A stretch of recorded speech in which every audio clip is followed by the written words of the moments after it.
So I am going to talk about the PlayStation VR2 and Horizon Call of the Mountain in particular. I got my unit. I was completely and totally blown away by the look and the styling of it. I did an unboxing video. Check that out.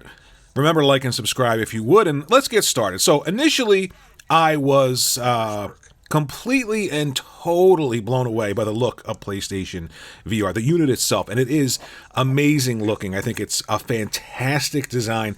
The controllers themselves are a revelation. They feel incredible. Finger tracking is a real thing, and eye tracking works so well. I didn't think eye tracking was going to work that well at all, and it's absolutely flawless. I mean, it is flawless.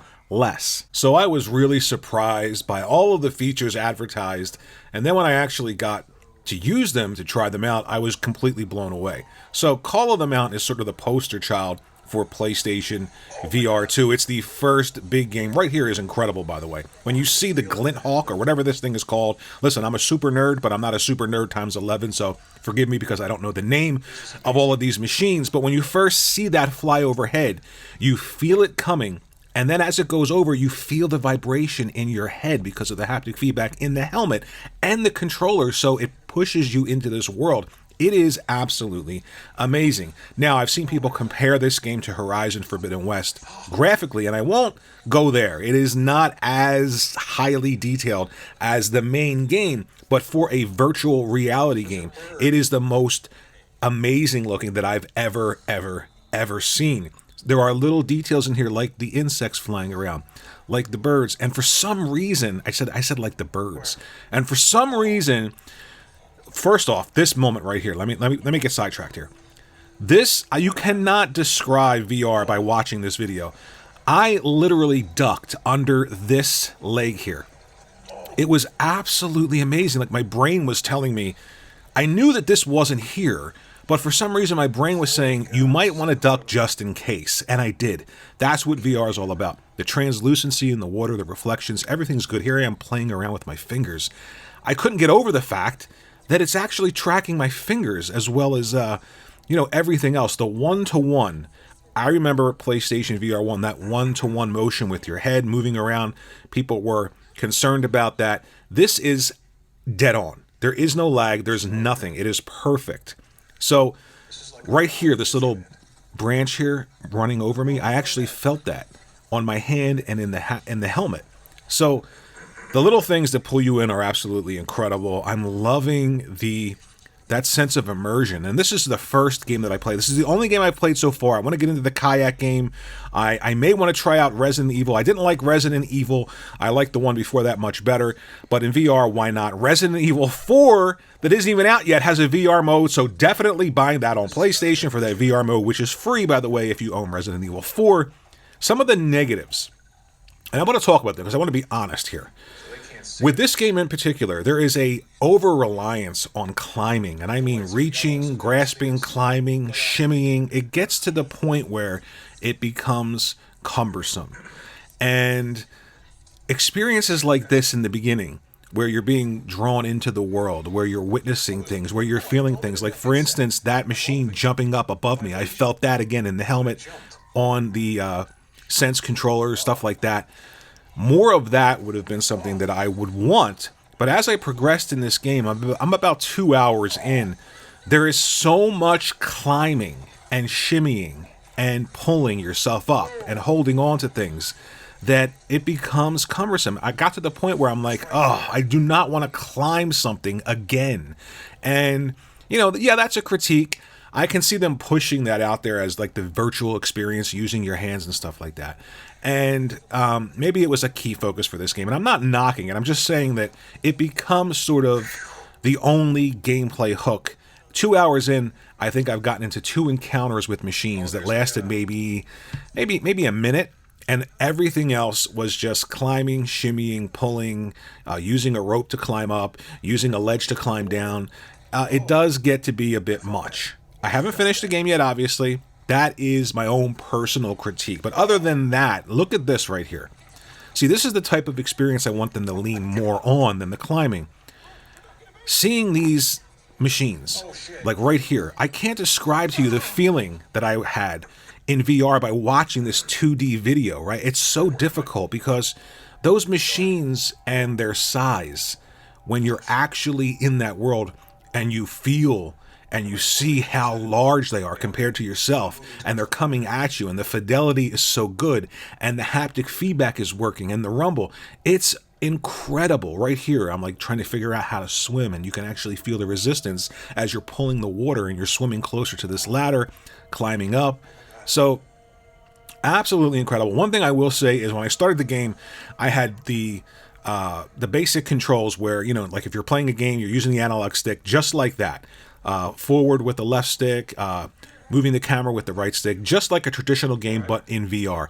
I would recommend switching to the snap feature when it comes to that right stick, because I did notice that over time I started to get, and I didn't have this experience with the first PlayStation VR.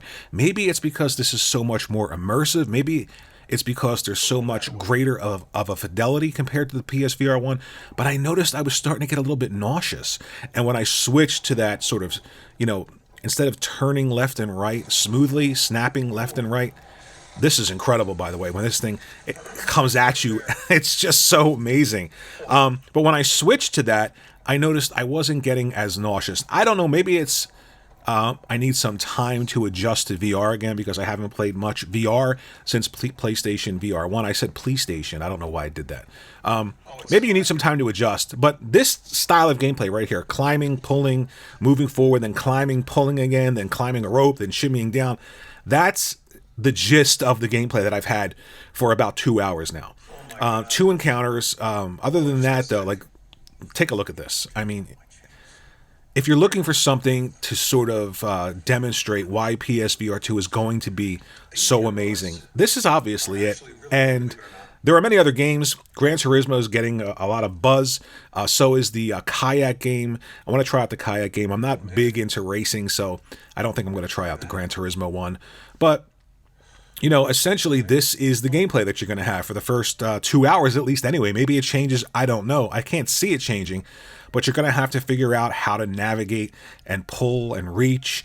And you do get close to the rock sometimes. Sometimes there's a little bit of clipping issue with that left hand because you're so close to the objects. Maybe you're supposed to stand up and play this game. You can choose to sit or you can choose to stand. You actually map the area that you're in. Let me tell you, when you set up the PlayStation VR 2 and it maps the room for you, you feel like you're in the holodeck in Star Trek. It is incredible. I can see them doing stuff like that where things are coming at you from your room. The future is so bright for this technology. I cannot wait. But like I said, you know, you get to the point where, you know, you're climbing, you're doing the same thing over and over and over again in the first 2 hours that it does become a bit cumbersome. For me, anyway, I got to the point where I was like, you know, I climbed and climbed and climbed. I got to the top of something, and then I had to climb again. And I got to the point where I'm like, I don't want to climb anymore. Let me interact. Let me shoot. Let me fight. There are those elements in this game. There are some targets as you progress through each level that you can sort of pick off. If you see them in the distance, they're hidden. You can pick them off with your bow and arrow. That is completely and totally incredible, by the way. Using your bow is seamless. Reaching behind you, pulling it out, reaching behind you to get an arrow, draw it on the string, let it go. Amazing. There's different types of ammo. Turning the bow upside down shows you each different type of ammo that you can select. You can craft as well. So there's different styles of gameplay. I don't want to be so negative and say there's nothing different than climbing. There is elements of the main game brought into this game.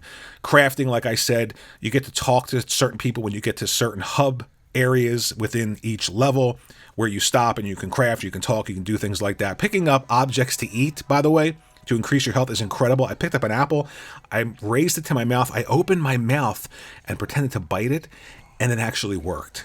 That is insane to me.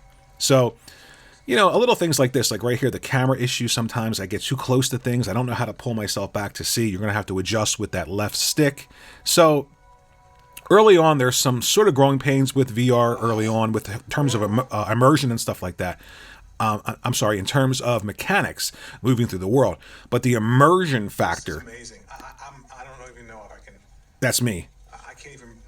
Yeah, I'm completely blown away. I don't know how to even describe the immersion that I'm feeling. Incredible. Picking up this bow here is amazing. You see the target hanging there in the background. Those are scattered throughout each level. You can look for them. You can shoot them. You can get collectibles. So there's a lot of stuff other than, you know, just climbing. But climbing is so overbearing. That is amazing, by the way, pulling that bow and feeling that tension. Climbing is just so overbearing in this game, and it's done so much that it gets to the point, personally for me, where I felt like, you know, enough, let me do something different. So overall, PlayStation VR2, my first impression is incredible. Absolutely incredible. Ease of setup. I'm talking plug in the cord and you're done. You plug in the cord, it prompts you what to do, very easy, and it's completely done, and it's completely flawless in terms of tracking, moving, everything. Eye tracking, again, I want to go back to that. You're going to be blown away. I don't know how it works so flawlessly, but it does. It's incredible. Overall, my experience has been really good. Horizon Call of the Mountain looks beautiful, but as I said, I'm starting to get to the point where I'm like, I don't want to climb anymore. Climb, climb, climb, shimmy, shimmy, shimmy, climb, climb, climb, shimmy, shimmy, Cocoa Pop, you're rocking with the doc. Come on and do it. Come on and do it. I'm sorry.